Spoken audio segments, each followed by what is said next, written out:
ದಕ್ಷಿಣ ಕನ್ನಡದ ಮೊದಲ ಸಮುದಾಯ ಬಾನುಲಿ ಕೇಂದ್ರ ಎಂಬ ಹೆಗ್ಗಳಿಕೆಗೆ ಪಾತ್ರವಾಗಿರುವ ರೇಡಿಯೋ ಸಾರಂಗ್ ಕಳೆದ 16 ವರ್ಷಗಳಿಂದ ನಿರಂತರವಾಗಿ ವಿದ್ಯಾರ್ಥಿಗಳು, ಯುವಜನರು ಹಾಗೂ ಜನಸಾಮಾನ್ಯರಿಗೆ ಅನುಕೂಲವಾಗುವ ಮಾಹಿತಿಗಳನ್ನು ಬಿತ್ತರಿಸುತ್ತಿದೆ. ಸಂತ ಅಲೋಶಿಯಸ್ ಸ್ವಾಯತ್ತ ವಿಶ್ವವಿದ್ಯಾಲಯ ಆವರಣದಲ್ಲಿ ಕಾರ್ಯನಿರ್ವಹಿಸುತ್ತಿರುವ ಈ ಬಾನುಲಿ ಕೇಂದ್ರ ರಾಜ್ಯಕ್ಕೆ ಮಾದರಿಯಾಗಿದೆ. ಈ ಕುರಿತು ಇಲ್ಲಿದೆ ಒಂದು ವಿಶೇಷ ವರದಿ.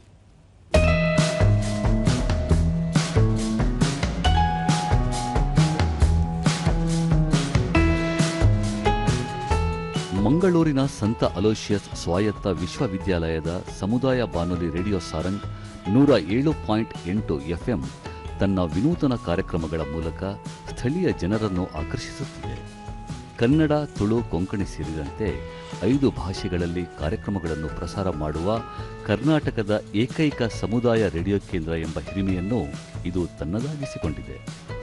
2009 ಸೆಪ್ಟೆಂಬರ್ 23ರಂದು ಆಗಿನ ರಾಜ್ಯಪಾಲರಾಗಿದ್ದ ಹಂಸರಾಜ್ ಭಾರದ್ವಾಜ್ ರೇಡಿಯೋ ಸಾರಂಗ್ ಪ್ರಸಾರಕ್ಕೆ ಅಧಿಕೃತ ಚಾಲನೆ ನೀಡಿದ್ದರು.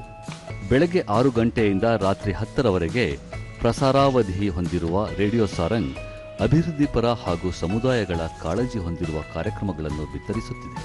Its 50th anniversary quietly and meaningfully contributing its tradition. ಬಣ್ಣ ಬಣ್ಣದ ಬದುಕು ಒಲವಿನ ಹಾಡು ಕಾರ್ಯಕ್ರಮ.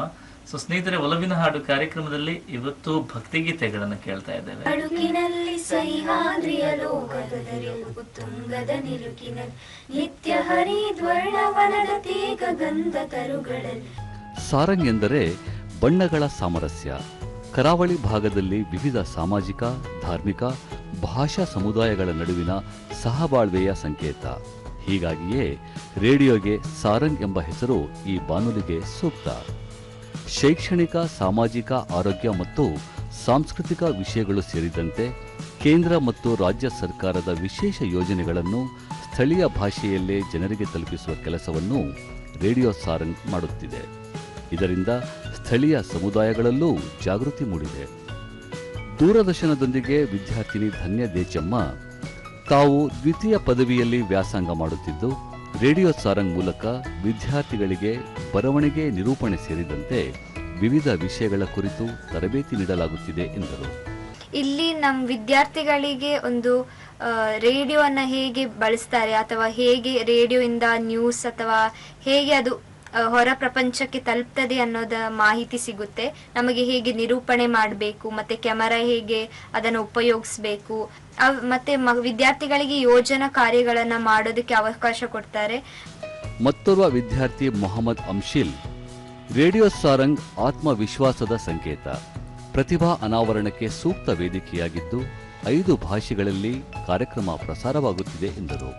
ಒಂದು ಧ್ವನಿಯ ಮಾಧ್ಯಮವಲ್ಲ, ಇದು ನಮ್ಮ ಆತ್ಮವಿಶ್ವಾಸವನ್ನು, ಅದೇ ರೀತಿ ನಮ್ಮ ಪ್ರತಿಭೆಗೆ ಅವಕಾಶ ನೀಡುವಂತಹ ವೇದಿಕೆ. ಈ ಸಾರಂಗದಲ್ಲಿ ನಾವು ಹಲವಾರು ವಿಷಯಗಳನ್ನು ಕಲಿತಿದ್ದೇವೆ. ಇಲ್ಲಿ ನಾವು ಹಲವಾರು ವಿಚಾರಗಳನ್ನು ಕಲಿಯುತ್ತೇವೆ.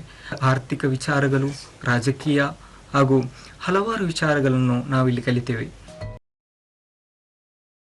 ಅಲೋಶಿಯಸ್ ಸ್ವಾಯತ್ತ ವಿಶ್ವವಿದ್ಯಾಲಯ ನಡೆಸುತ್ತಿರುವ ರೇಡಿಯೋ ಸಾರಂಗ್ ಜನರಿಗೆ ಅನುಕೂಲವಾಗುವ ಹಲವು ಅಭಿವೃದ್ಧಿ ಪರ ಮಾಹಿತಿ ನೀಡುತ್ತಿದೆ ಎಂದು ತಿಳಿಸಿದರು. ಪ್ರಮುಖವಾಗಿ ಒಂದಿಷ್ಟು ಇಲ್ಲಿನ ಸಮುದಾಯದ ಜನರು ಏನಿದ್ದಾರೆ ಅವರನ್ನ ಎಜುಕೇಟ್ ಮಾಡುವಂತ, ಅವರಿಗೆ ಬೇರೆ ಬೇರೆ ಆರೋಗ್ಯ, ಶಿಕ್ಷಣ ಹಾಗೆ ಸಂಸ್ಕೃತಿ ಈ ಬಗ್ಗೆ ಮಾಹಿತಿಯನ್ನ ಕೊಡುವಂತ ಕೆಲಸವನ್ನ ರೇಡಿಯೋ ಸಾರಂಗ್ ನಿರಂತರವಾಗಿ ಮಾಡ್ತಾ ಇದೆ.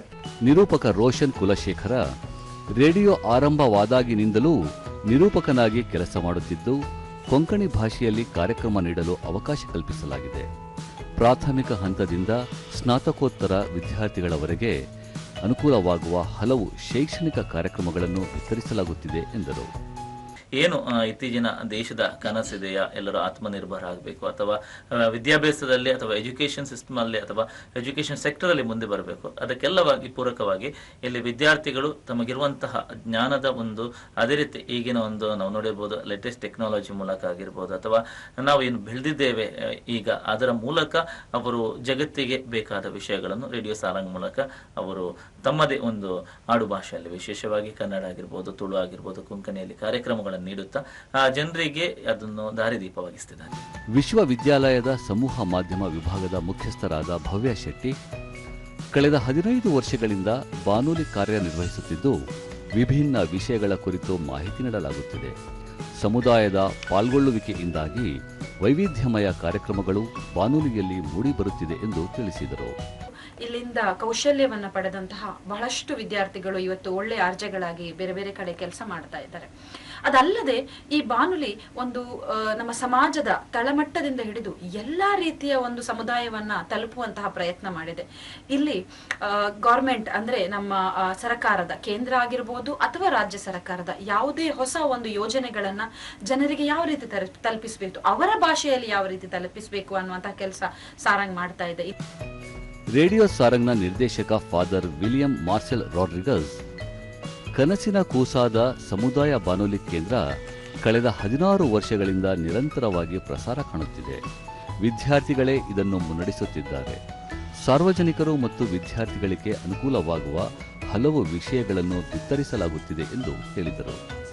ಕೊಂಕಣಿ, ಕನ್ನಡ, ತುಳು, ಬ್ಯಾರಿ ಈ ಸಮುದಾಯಗಳಿಗೆ ಬೇರೆ ಬೇರೆ ರೀತಿಯಲ್ಲಿ ಅವರ ಸಂಸ್ಕೃತಿ, ಅವರ ಕಷ್ಟಗಳ ನೋವು, ಅವರ ಕೆಲಸಗಳನ್ನು, ಅವರ ಒಡನಾಟಗಳನ್ನು ನಾವು ನಮ್ಮ ಈ ಸಮುದಾಯ ಬಾನುಲಿ ಮುಖಾಂತರ ಎಲ್ಲರಿಗೆ ಪರಿಚಯಿಸಿದ್ದು, ವಿಶೇಷವಾಗಿ ನಮ್ಮ ಕರ್ನಾಟಕ ಜನತೆಗೆ ಪರಿಚಯಿಸಿದ್ದು ನಮ್ಮ ಒಂದು ಹೆಮ್ಮೆ ಅಂತ ಹೇಳ್ಬೋದು.